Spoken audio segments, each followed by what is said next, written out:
अस्सलाम वालेकुम। Teen age में बच्चे चिड़चिड़े क्यों हैं?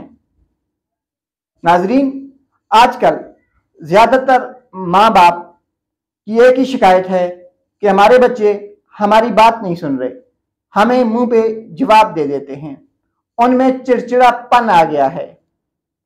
तो आपने क्या सोचा है कि ये किस वजह से है? इसकी एक बड़ी वजह मोबाइल फ़ोन का इस्तेमाल है, क्योंकि आजकल के बच्चे गेम्स में, मुख्तलिफ़ किस्म की एक्टिविटीज़ में अपने आप को मसरूफ़ रखते हैं, रात को लेट सोते हैं, उन्हें किसी किस्म का कोई ध्यान नहीं होता। जब उन्हें ध्यान नहीं होता तो उनके अंदर चिड़चिड़ापन आ जाता है। अब इस चिड़चिड़ेपन को रोकने का क्या तरीका है? अगर आप अपने बच्चे से मोबाइल छीनेंगे तो वह मज़ीद ज़िद्दी हो जाएगा। उसके मोबाइल का एक टाइम टेबल रखें कि बेटा या बेटी, आपने इतने वक्त तक मोबाइल इस्तेमाल करना है, इसके बाद आपने अपनी नींद पूरी करनी है। जब बच्चों की नींद पूरी होगी तो उनके अंदर से चिड़चिड़ापन ख़त्म हो जाएगा। जब तक उनकी नींद पूरी नहीं होगी, उनके अंदर चिड़चिड़ापन रहेगा।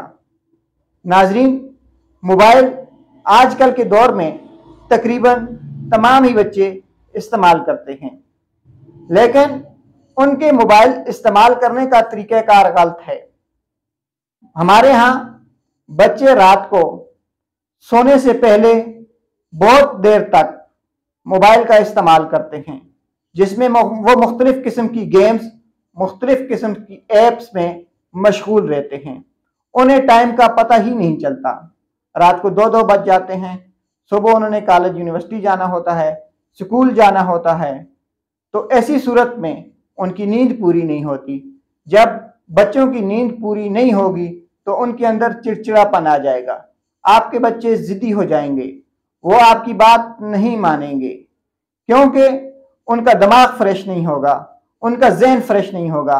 जब वो दिमागी और जहनी तौर पे फ्रेश नहीं होंगे तो फिर ज़िद्दी और चिड़चिड़ापन उनके अंदर आना एक फितरी सी बात है। हमने इस बात को समझना है कि हम अपने बच्चों को इस चीज़ों से कैसे दूर रखें। अगर हम इससे दूर नहीं रख सकते तो फिर हम किस तरह उनका एक टाइम टेबल बनाएं ताकि उनकी नींद भी डिस्टर्ब ना हो, उनका दिमाग भी डिस्टर्ब ना हो और वो मोबाइल भी यूज़ कर लें। तो ऐसी सूरत में वालिदैन को, बड़ी बहनों को, बड़े भाइयों को अपना किरदार अदा करना चाहिए, क्योंकि बच्चों का यही चिड़चिड़ापन, यही ज़िद्दीपन उनका बड़ा होकर बहुत सी नफ्सियाती बीमारियों का सबब बन सकता है। इसी के साथ हम आपसे इजाज़त चाहते हैं। अल्लाह हाफिज़।